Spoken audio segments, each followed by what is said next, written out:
Hello everyone! Welcome to Podcast Ventures, the show where we dive into topic chasing the sun, offering insight, stories, and conversations that matters.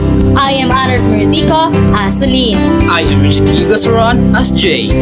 And I'm Elizabeth Queen Pangka as Messi. I'm Clavinci Hamero as a Troy. I'm Isra Espino as a mother of Suleimista. And I am Gerald Ken Elgola as a department guide. So what are we waiting for? So let's listen. Welcome to Faith and Fury. Thank you for listening to Give Me a Mulligan. You know, you have your family, you have your friends. Good Sunday morning, and thanks so much for joining us. Click on the podcast, download it, and listen to the whole show. This novel is a work of fiction. Unless otherwise indicated, all the names, characters, businesses, places, events, and incidents in this story are either the product of the listener's imagination or used in the fiction's manners.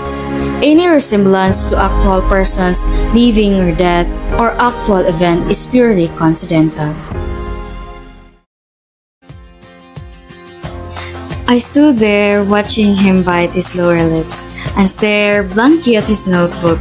His dimple acts revealed his small and deep dimples. Beads of sweat began to form on his forehead, and I envied them as they had the chance to wander across his face. Alam kong gwapo ako, Sol. Napaayos ako ng upo at mahinang kinurot ang sarili dahil nahuli niya naman ako nakatitig sa kanya. Yes, Jay, you're handsome, but there's no way I'll admit that. At least, not in front of you. Buti ka pa, alam mo. May assignment ka na? Tinatamad ako sa literature. Pakopya na lang. Sigurado ka ba ang gusto mong mangopya sa akin? Bakit mo nga ba naisip na mangopya sa'yo? Ako na lang pakopyahin mo. Wala pa rin akong sagot eh. Doon ka na sa puwan mo. Huwag mo akong abalayan para makapag-focus ako. Nakakawala ba ng concentration ang kagandahan ko, Jay? Whatever. Ibili mo akong cheesecake. Wala akong pera. Sagot kung pamasahe mo mamaya. Inirapan ko siya at naglakad na papunta sa kantin. 2 hours ang vacant namin kaya marami kaming oras para magliwaliw. Hindi rin naman tambak ang mga requirements namin dahil sa halos kasi simula lang ng klase. Kakaunti ang tao sa kantin nang makarating ako roon. Pipila na sana ako para bumili ngunit nadaanan ng mata ko sina Roswell at Bella, mga ka-department ko na malaki ang galit sa akin. Napairap ako at hindi na lang sila pinansin. I bought cheesecake for Doug and burger for me. Bumili na rin ako ng tubig dahil paniguradong magrereklamo ang lalaki kapag wala akong biniling panulak. Sol! Para kay Jay? Napapikit ako nang marinig ang nakakairitang boses na Roswell. Nilingon ko siya at nakitang malaki ang ngiti na parang wala siyang malaking atraso sa akin. Tanong niya nang makita ang cheesecake na hawak ko. Hindi rin kasi lingid sa kaalaman nila ang pagkahumaling ng lalaki sa cheesecake bilang mga babae. Patay na patay sa kanya. Why do you care? Girlfriend na girlfriend ang dating mo, no? O bakit? Inggit ka kasi hindi ka pinapansin. You're still so arrogant, Sol. Hindi ka naman kayamanan, you literally have nothing to be proud of. Pero maganda naman. Totoo naman, hindi kami mayaman pero maganda ang nipamanan jeans sa aking nanay. Sino ang may sabi? Nanay mong labandera? Nope! Si Jay. Si Jay ang may sabi. Welcome to Faith and Fury. Thank you for listening to Give Me a Mulligan. You know, you have your family, you have your friends. Good Sunday morning, and thanks so much for joining us. Click on the podcast, download. Sol, nakakalinaw ka talaga ng mata. Narinig ko sigaw ng isang senior mula sa business department nang dumaan ako sa tapat ng building nila. Napapikit na lang ako sa inis nang marinig ko pa ang ilang kantsawan. Nagpatuloy ako sa paglakad dahil wala naman akong planong patulan pa sila. Marami pa akong narinig na nakakapikong salita pero hindi ko lang sila pinansin. I walked like their words didn't bother me. Nakasimangot ako nang ilapag ang cheesecake ni Jake sa upuan niya. Nagsasagot pa rin siya kaya dumiretso na lang ako sa upuan ko. I ate my burger and I felt at ease. At least, medyo kumalma na. Nang lumabas ang nude photos na iyon, kahit isang beses ay hindi ako itinanong ni Jake tungkol doon. He didn't ask me if that girl was me. Basta kapag magkasama kami at nakarinig siya ng mabastos sa akin, ay nauuwi iyon sa pakikipag-away niya. Ayaw niya na may bumabastos sa akin dahil doon. I didn't have any girlfriends in schools. Hindi ko alam pero bago pa man ang issue na iyon ay marami nang natatakot sa akin. Bukod pa roon, marami ang may gusto kay Jay at nagagalit sila sa akin dahil akala nila ay may relasyon kami. O ayan, sinulat na kita. Napaangat naman ako ng tingin nang marinig ang boses ni Jay. Inilapag niya ang notebook ko sa armrest at hinigit ang isang bakanting upuan para tumabi sa akin. Ngumiti ako nang nakakaloko sa kanya. Gusto mo ng kiss? Napatigil ito sa pagkagat ng cheesecake at tumitig sa mukha ko. Sa kanyang itsura, naiintindihan ko naman kung bakit maraming nakakagusto sa kanya. He had that silky and thick hair, narrow nose, deep eyes, and grace brows. Pwede? Natawa ako bago ibinato sa kanya ang isang gusot na papel. Gago! May ina ka pala eh. Pag ikaw nahalikan ko, baka maaadik ka. Hindi ka sigurado. Baka napanapin mo dahil sa sobrang nakakahumaling. Lumapit sa pwesto namin si Troy. Kaklase rin namin. Hoy, may transfer euro bukas. Babae? Masama ang tingin na inigawad ko kay Jay dahil sa naging tanong niya. What? Kailan ka pa nagkaroon ng interes sa babae? Ngayon lang. Nagsasawa na ako sa mukha mo eh. Haha, babae raw. Buti nga tatanggapin pa kahit late na. Isang buwan na rin tayo nagkaklase. Sana matalino. Para naman may kokopyahan na kami nitong si Sol. Tinanggal ko agad iyon lalo na at naramdaman ko ang pamumula ng aking pisngi. Goodness, he had no idea how affected I was every time our skin came into our contact. Wala akong ibang kokopyahan kung hindi ikaw. Mas may tiwala ako sa sagot mo. Oo nga, Jay. Ikaw ang pag-asa ng seksyon natin. Hindi mo na kailangan mangopya dahil tiwala kaming lahat sa iyo. Wala lang. Maganda rin kasi sa bahay ang palaaral. Yung medyo matalino ba? Nakagat ko ang labi ko.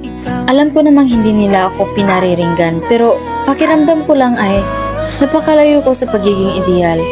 I wasn't academically smart. Kadalasan nga ay pinakamababa ang score ko sa klase kapag may exam o quiz. Pero iba-iba naman kasi ang personality at identity ng mga tao. Kaya ayos lang din kahit ano.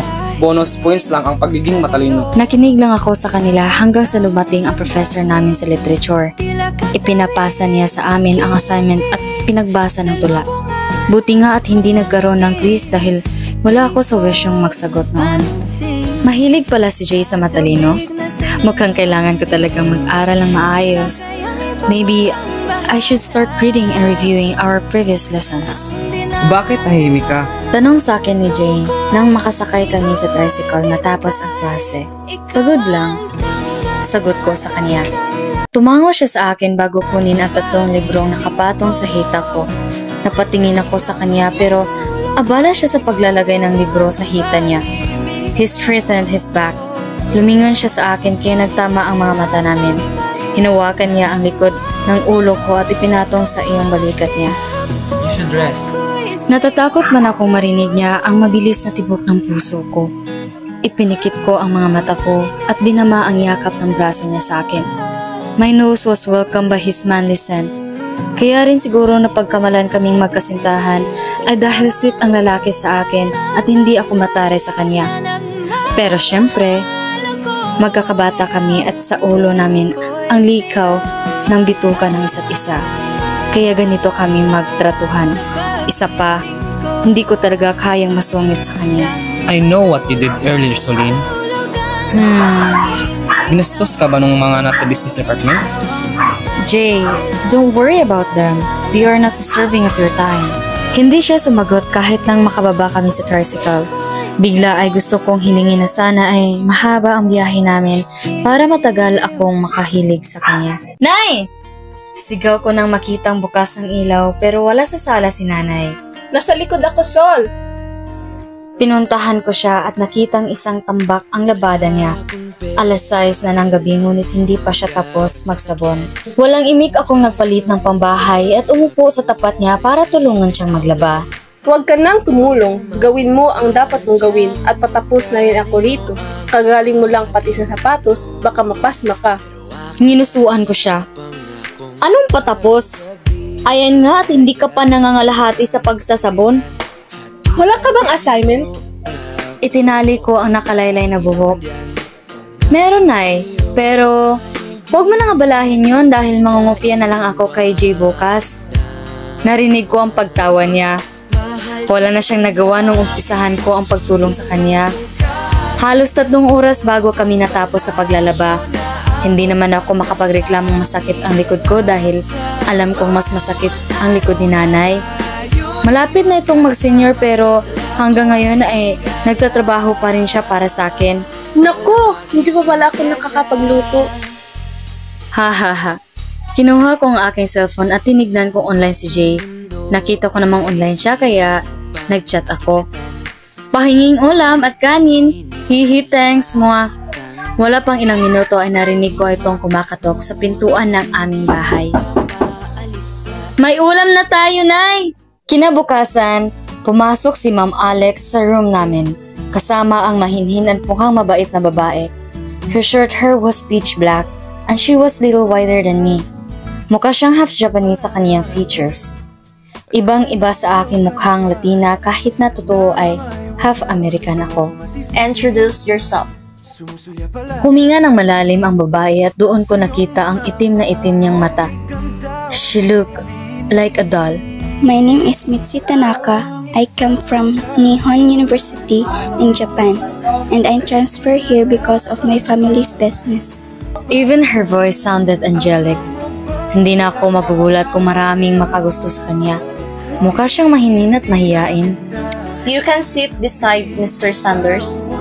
And that was Jay. He raised his hand for her to know that he was Mr. Sanders. Nakita ko ang pagbaling ng tingin sa akin ni Jay kaya dinalaan ko lang siya. Medyo sa dulo ako nakaupo at sa bandang unahan si Jay dahil magkalayo ang surname namin at napagdesisyon na ng advisor namin na pabaliktad ang alphabetical arrangement. Kaya hindi na rin nakapagtataka na magkatabi si Tanaka at Sanders. Malayo sila sa Clemente, kaso lang wala na akong upuan kapag aasarin ko si Jay. Mahinhin siya umupo sa katabing armchair ni Jay. Sa mukha niya ay hindi talagang halatang civil engineering ang program niya dahil mukha talaga siyang hindi makababasag ng pinggan. Our class continued and I saw Jay and Mitzi attempting to begin a small conversation. Napangiti ako sa nakikita kong hirap sa mukha ng lalaki dahil mukhang mahirap kausapin si Mitzi. He wasn't very fond of engaging with other, but he tried. We had a surprise quiz and when I said surprise quiz engineering, talagang magigimbal ang mundo mo. Hindi rin naman ako magulat kung makitang wala akong score. You couldn't judge me. I didn't study last night, naglaba ako. Jay, lunch na tayo! Anas ko nang makalapit sa pwesto nila. Isinukbit din naman agad ni Jay ang bag niya. Napatingin ako sa katabi niya na nakayuko lang at nagsusulat kung ano ang nasa notebook. Lunch na. Hindi ba siya kakain? Tara Sol, huwag ka nang tumunganga dyan. Naglakad kami palabas ng room kahit naiwan ang isip ko kay Metzi. Hindi ba kakain niyon?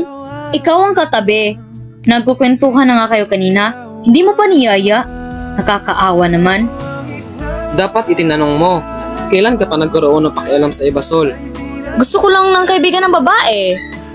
Nabubisit na ako sa mukha mo. Sumubay sa paglakad namin si Troy. Magkasing tangkad sila ni Jay at ngayon pinagigitnaan nila ako ay hanggang balikat lang nila akong dalawa. Pasabay! Iniwan ako ni na Calvin at Calex.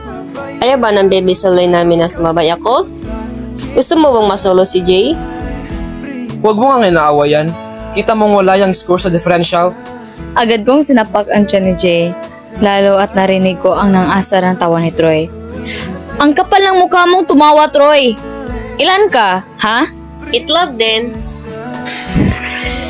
Nakarating kami sa kantina, puro pangahasar lang sa dalawa ang naririnig ko. Kaya ayaw kong magsama ang dalawang ito eh. Lagi akong pinagtutulungan. Anong ulam sa'yo Sol? Chicken curry, no? Pinalaki talaga kitang tama. Umalis sila Troy sa harap ko para umorder. Ako naman ay naiwan na nakatunga nga roon kaya binuksan ko na lang ang aking cellphone at naglaro ng 2048. Hindi na rin naman bago para sa akin ng bulungan ng mga estudyante tungkol kina Jay at Troy. Kaya hindi ko sila pinakinggan. Lalo ngayong maraming freshmen, ang dami nagtatanong sa pangalan ng dalawa. Mga kabataan talaga, ang hilig sa gwapo. Magpapaturo na ako kay Medzi. Ibinigay sa akin ni Jay ang pagkain ko kaya nagsimula na ako na hindi sila pinansin. Unang subo ko pa lang na chicken curry ay napapikit agad ako sa sarap. Magaling talaga magluto ang cook sa kantin. Oo, matalino. Perfect niya yung quiz kanina. Si Metzi? Gulat na tanong ko nang ibinababa ang tissue. Shit! Samantalang akong walang score. Paano niya ka nagawa yun? Manghang tanong ko. Hindi lang pala ikaw naka-perfect kanina. Kopya na tayo. Di ba mahilig ka sa matalino? Baka siya na yun. Sinamaan ko ng tingin ang lalaki dahil sa sinabi niya. Don't give in Diaz, dumbass. Mabuti nga't hindi pa dumating sa puntong may niligawan si Jay dahil kung mangyayari yun, ay hindi ko alam kung ilang gabi ako iiyak. Gusto ko na matalino para sa amin ni Sol. Mumisin na nakakaloko si Troy kay Jay. Haha, baka naman si Sol ang gusto mo ha? Bumilis ang tibok ng puso ko sa pang-aasar nito.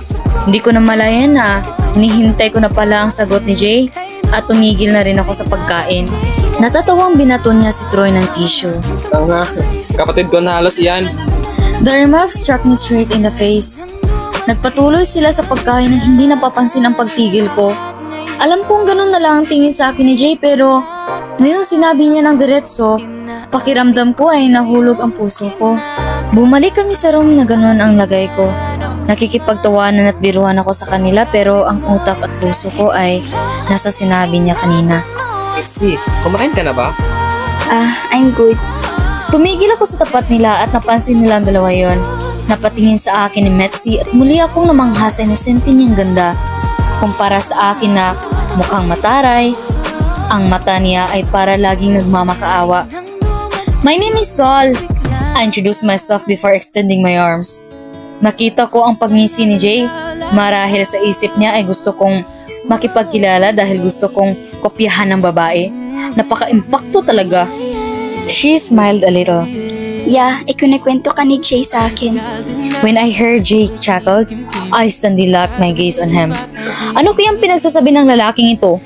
First day pa lang ni Metzi tapos gusto niya agad ako sirain ang pangalan ko. Huwag kang maniniwala sa sabihin ng pangit na yan, Metzi. Gusto niya lang talagang wasakin ang reputasyon ko. Pangit daw eh. Crush mo nga ako nung grade school. Sinapok ko ng isa si Jay. Tanga pa ako noon. Ngayon, tangang-tanga na. Totoong nalaman itong crush ko siya nung elementary kami. Paano ba naman kasi ay isunulat ko ang pangalan niya sa slumbook nung itinatanong ko sino ang crush ko. Ang landi ng batang sulin, hindi nag-iingat. Metzi was just looking at us. Mukha siyang naaaliw sa asaran naming dalawa dahil may maliit siyang ngiti sa labi. Hindi ka kumain? Tanong ko nung makabawi. Tumingin ako sa relo ko na bigay rin ni Jay sa akin ng birthday ko. May oras pa. Gusto mong pumunta sa kantin? Sasamahan kita. Sol, ang plastic mo! Pangasar pa rin ni Jay sa akin.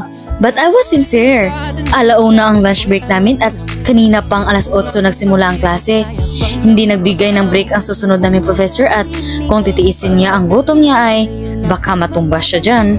Pag naging friends kami, hindi na kita aabalahin. Please, kaibiganin mo yan. Kinagat ko ang aking pang-ibabang labi bago batukan ulit si Jay. Sinuklian niya yon ng tawa dahil alam kong nang aasar lang siya.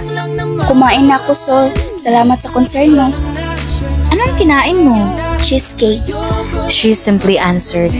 Pinanood ko kung paano natuwa si Jay sa sinasabi ni Metzi dahil sa last. May nakita na rin siyang kagaya niya na mahilig doon. Hinusuan ko na lang sila bago nagpaalam na babalik na ako sa upuan ko. Katabi si Troy de la Paz na isa pang asungot sa buhay ko. Kapag ba niligawan ni Jay si Metzi, papayag ka? Tanong ni Troy sa akin makalipas ang ilang sandaling panunood namin sa dalawa. Hindi na ito gaya kanina na medyo nahihirapan si Jay sa pakikipag-usap sa babae. I gulped. Siyempre hindi. But what power did I have? Oo naman. Anong paki ko roon? Mataray na sagot ko. Sana isa sa kanila ang makapartner ko sa thesis para naman maayos ako makagraduate. Akin si Jay! Saad ko kaagad. Napalakas ata ng sigaw ko noon dahil nakita ko ang pagtingin ng mga kaklase namin sa aming dalawa ni Troy. Hoy, ano iyan? Crush mo ba ako, Sol? I felt my cheeks flush. Wrong context!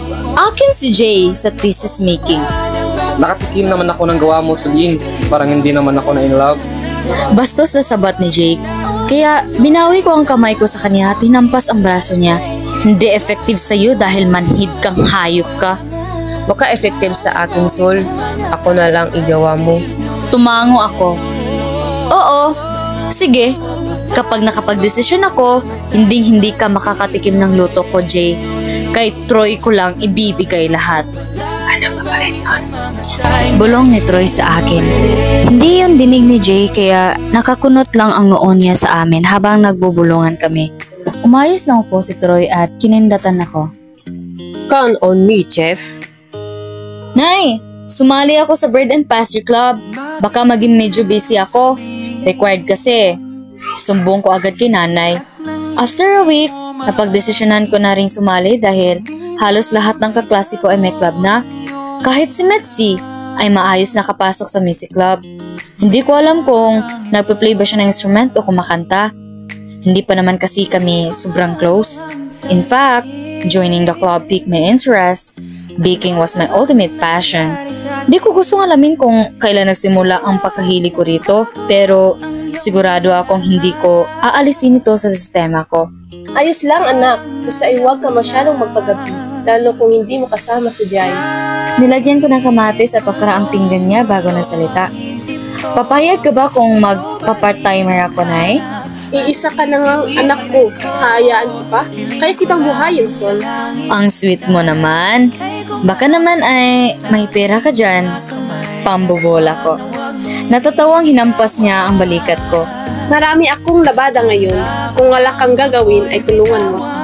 Sumaludo ako sa kanya. Yes! Nay! At your service! Hinugasan ko ang pinagkainan namin.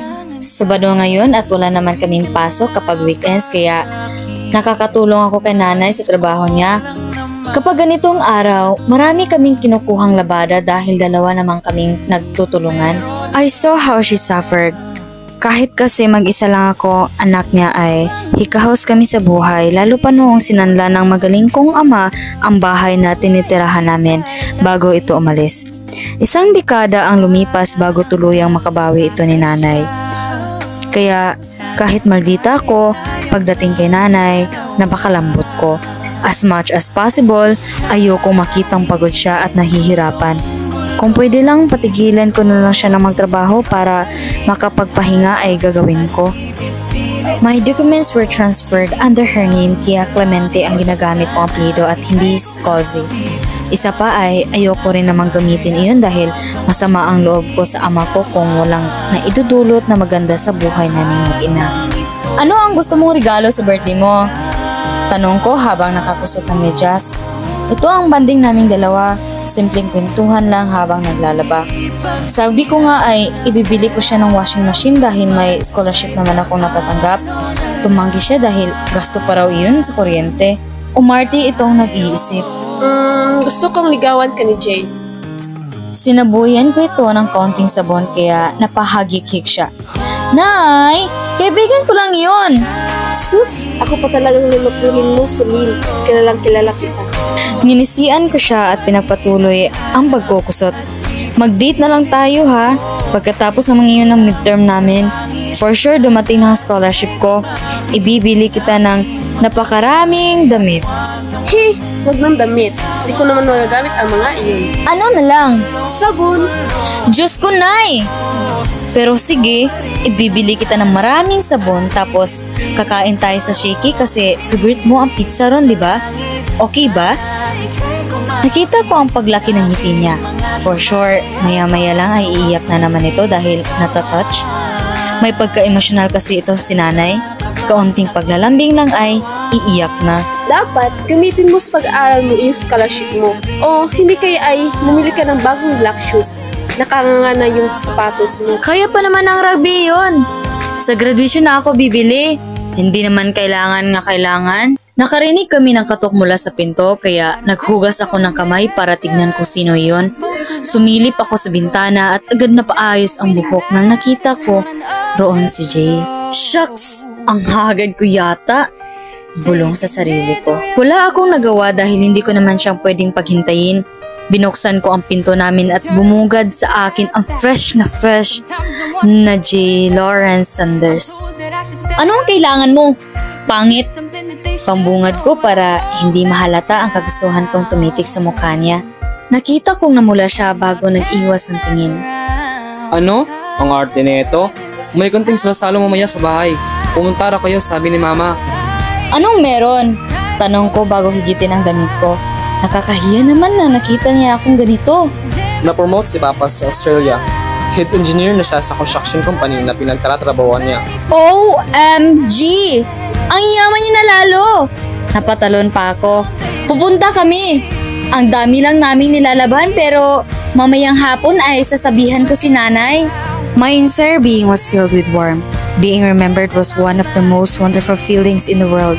Hindi ko alam kung dahil ba yun sa tagal na pinagsamahan namin o dahil talaga inobserbahan niya ako. He knew so much about me, which made me really happy but also terrified. Life went on. Somehow, hindi na ganon kabigat ang araw-araw dahil palagi kong kasama si Jay. Parang kahit sandali lang ay napupuno ng kulang sa akin. He assured me that he was not going to leave me. Marahil ay natakot talaga siya sa nangyari. These two will become engineers in the future. Nangatal ang kamay ko nang mabuksan ang email. Tuluyang bumagsak ang luha ko nung mabasa ko ang laman nun. The College of Engineering was delighted to have you for 3 consecutive years. However, your scores did not reach our passing grade. We will show your scores in the next few days. We were sorry. We still hope for the best for you. Thank you. Arang natahimik ang mundo ko. I failed. I was not qualified to go next level. Just like that, the 3 years I spent in the program that I have been waste. Nakita ko ni na Jay at Troy. One look at they knew what happened. Lumapit sa akin si Troy at niyakap ako na mahigpit. He comforted me while Jay was staring sadly at me. Hindi siya nakagalaw. Umupo ako sa mesa namin ng tahimik. Thinking of my new plans. Siguro ay titigil na lang muna ako. Nandiyan naman lagi ang edukasyon. I have a lot of my plate right now. Nakarinig ako ng pagbagsak ng baso, kaya napaangat ako ng tingin. Mizzy was crying. Inilapag niya ang cellphone sa mesa at nakita kong iisa mensaheng natanggap namin. Bagsak din siya. She sobbed and pulled her hair. Iyak siya ng iyak at habang habag na habag ako sa kanya. Her agony was palpable to me. We put a lot of effort for this and now, fate has decided that we are not good enough. It was funny how a piece of paper could reveal her plans and my way of life. Tumulo ang luha ko nang tumayo siya at tumakbo paalis sa rooftop. Agad itong hinabol ni Troy. Tumayo rin si Jay. Nag-alala ang mukha niya habang nakatingin sa pintong nilabasan ng dalawa. Gusto niyang sundan ng dalawa. Alam ko, maiiwan ako mag-isa rito. I sighed and held his hand. Dito ka lang. I pleaded. Please, dito ka lang. Kita ko ang gulo sa mga mata niya. Nawala ang saya, kanina lang ay nakapinta sa mukha niya. He looked like he wanted to follow Mitzi. But because of me, he couldn't. I smiled. Sige na nga. Gawin mo ng along yun ang gusto mo. My voice cracked. Dahan-dahan kong binitawan ng kamay niya. He looked at me apologetically. Eyes were grateful as we had sworn. Alam ko na agad kung anong gusto niya. Alam ko na agad kung sinong pinili niya. She needs me.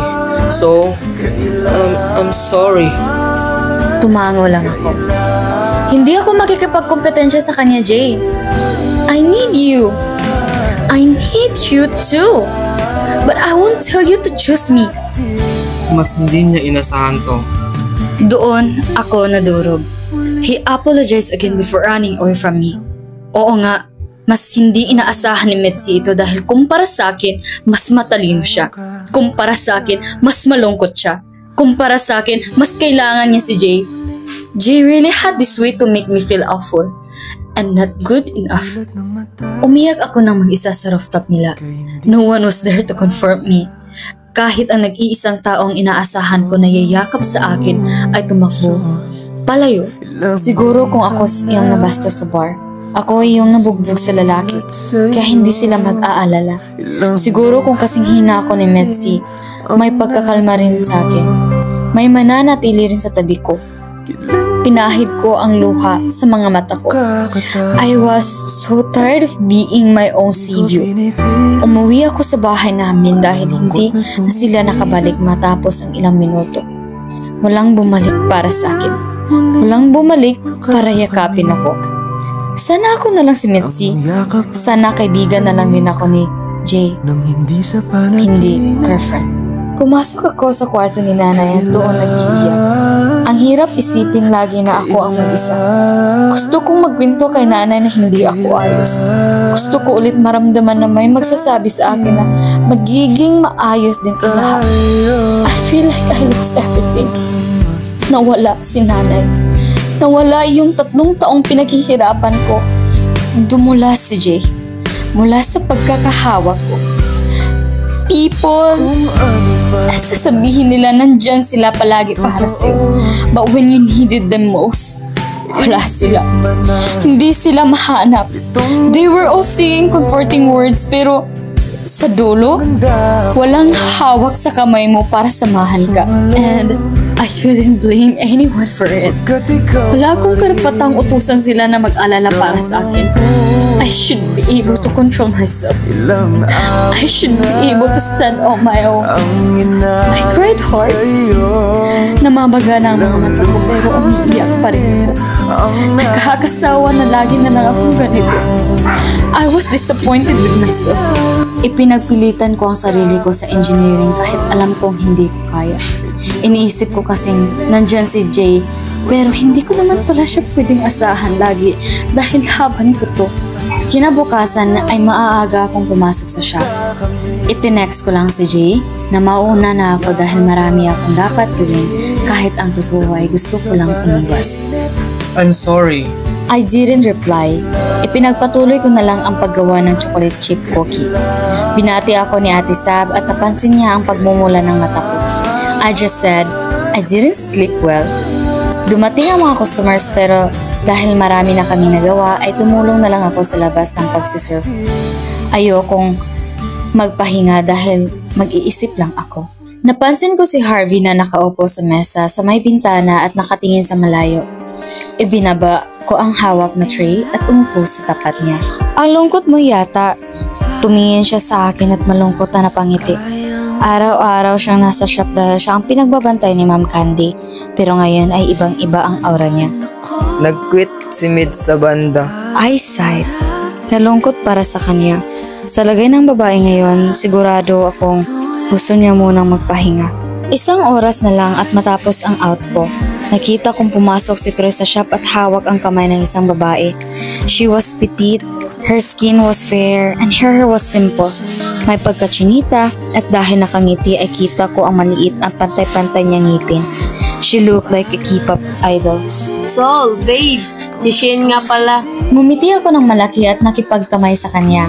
She bit her lower lip shyly while looking at me. I'm Celine. Ngumiti ako. Pinaupo ko sila sa pang-dalawang mesa at personal na kinuha ang orders nila. Troy looked like he wanted to talk to me but I didn't give him the chance to say anything.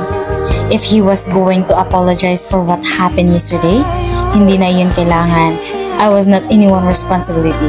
I observed them both. Ang kaninang maamong mukha ni Shane ay nakabusangot sa nakakangising si Troy. Parang inaasar pa yata niya ang babae. I sighed. I feel like this wasn't the right time for us to be together. Mahal ko siya pero mas madalas na yung sakit at duda kaysa saya. I treasure Mitzi so much but I couldn't stand seeing them together. Para akong madudurog sa selos. I decided to just wait for him.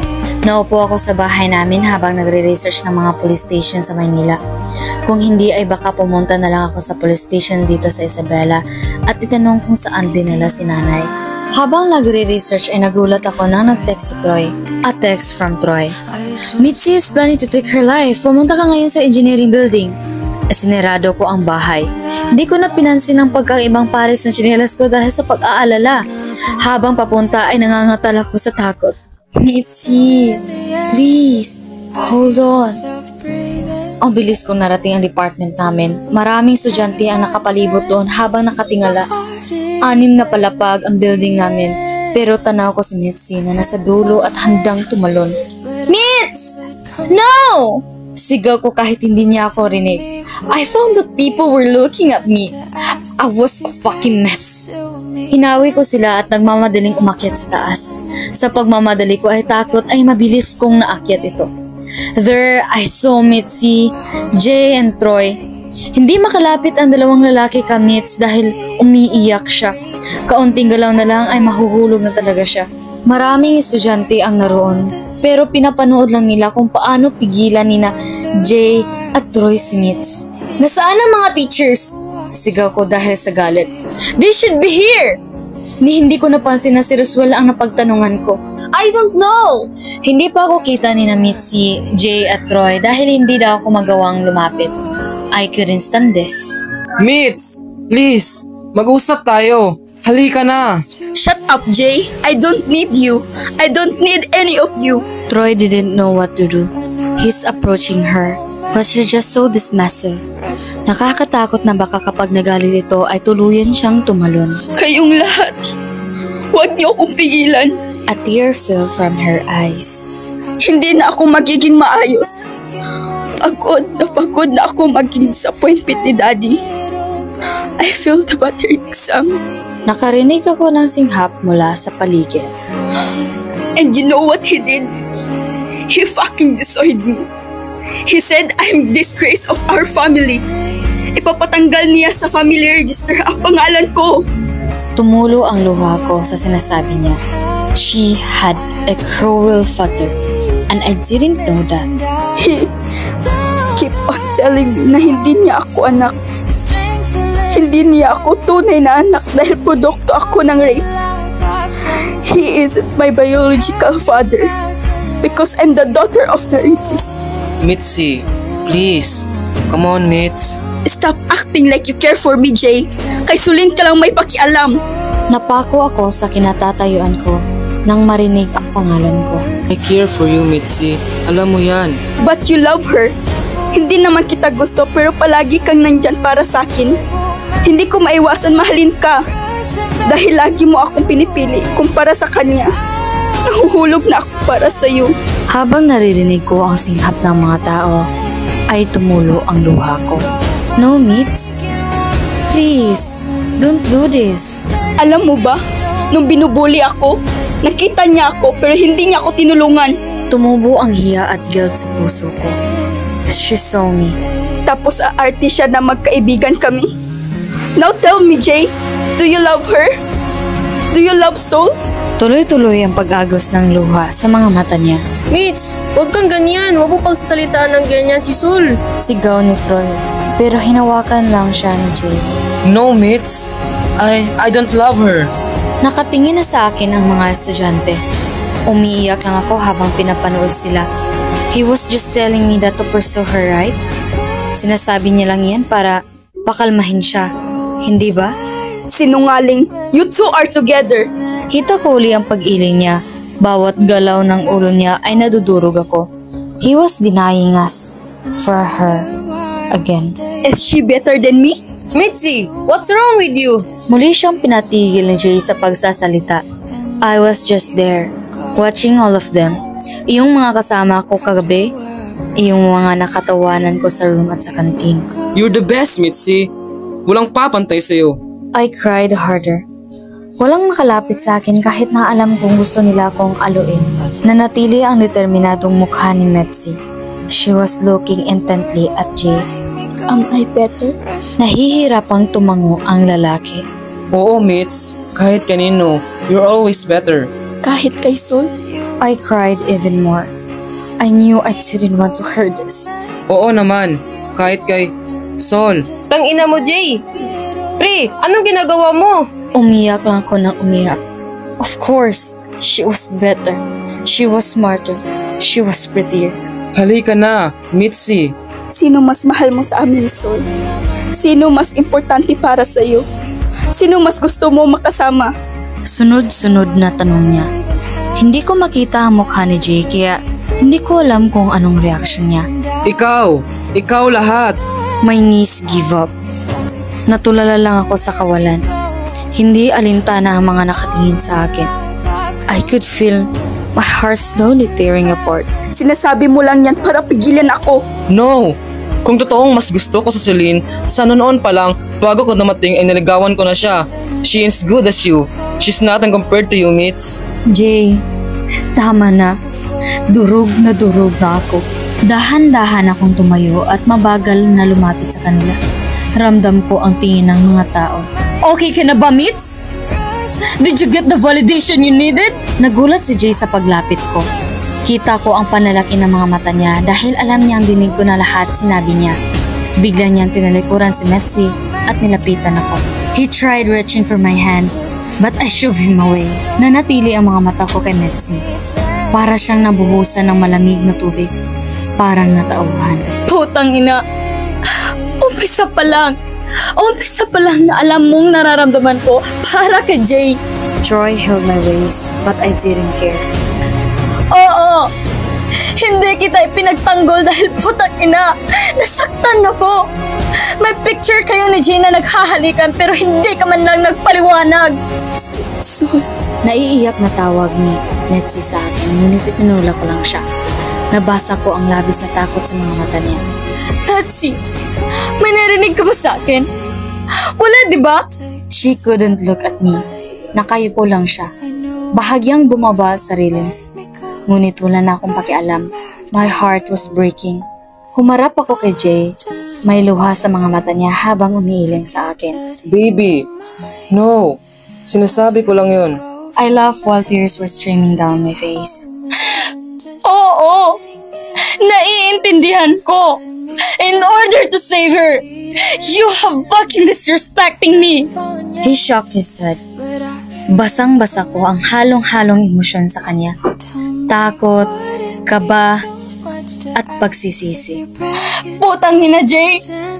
Girlfriend mo ko eh! Girlfriend mo ko pero ilang beses mo nang ipinaramdam sa akin na mas mahal mo si Metzi. Soul! Hindi! Soul! Nagmamakaawang tawag niya sa akin. My hands were shaking in pain. Para akong mamamatay sa sakit na nararamdaman ko. Rinig ko ang gulat sa paligid pero walang nagtanong. Tuluyang lumapit sa pwesto namin si Metzi. Soul. Ayan! Napababa mo na! Okay na ba? Bumaba ang tingin ko sa magkaiba kong tsinelas. Nasa pagmamadali ay hindi ko na nabago. I was worrying about her tapos ito ang bumungad sa akin. I was worrying about her and there they are, making me feel useless. Oo, Metzi! You're better than me! Mas matalino ka! Mas maganda ka! Mas mayaman ka! Lahat ng hindi ako. Magandang reputasyon mo sa school. Hindi kagaya ko na may mga issue. Pero tangina naman. Kaibigan ko kayo eh. Bakit niyo ako ginaganito?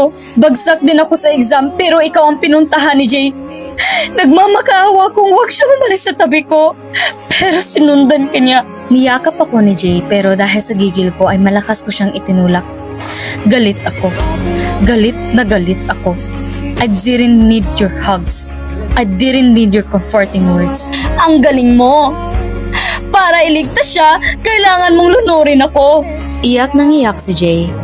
Hindi na pinapansin ng mga tao sa paligid. Si Troy ay lumapit sa akin at tinihigit ako pero hindi ako gumagalaw. Walang nagsasalita sa kanila.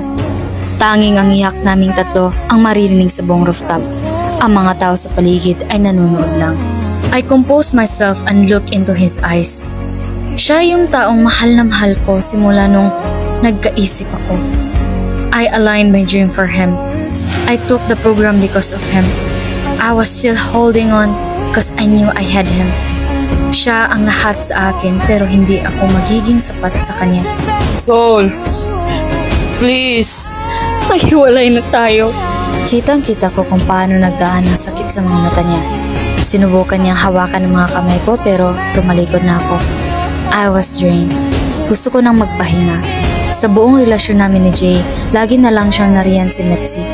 Ngayong harap-harapan kong narinig na hindi niya ako mahal at mas higit ang babae kaysa sa akin ay naging sampal yun sa akin. Wala akong pakialam kung sinasabi lang yun para iligtas si Mitzi. Dahil alam ko sa sarili ko na sa nagdaang mga buwan, iyon ang pinaramdam niya sa akin. Walang pumipigil sa akin hanggang sa makalabas ako ng school. Everyone was looking at me. Sinabihan ko si Troy na huwag akong sundan dahil gusto kong mapag-isa. Jay and Mitzi were calling, but my heart couldn't take any one blow. Pagod na pagod ako makikipagkompetensya sa oras at sa atensyon ni Jay. Kaya sige na, I would raise my white flag. I had no idea how I got back home. I packed all of my belongings and boarded a bus to Manila right away. This would be the last time I'd cry because of him. I hope that in our next lives, the world will be a lot of kinder to us, and that our ending will be more gentle. Farewell, my young love.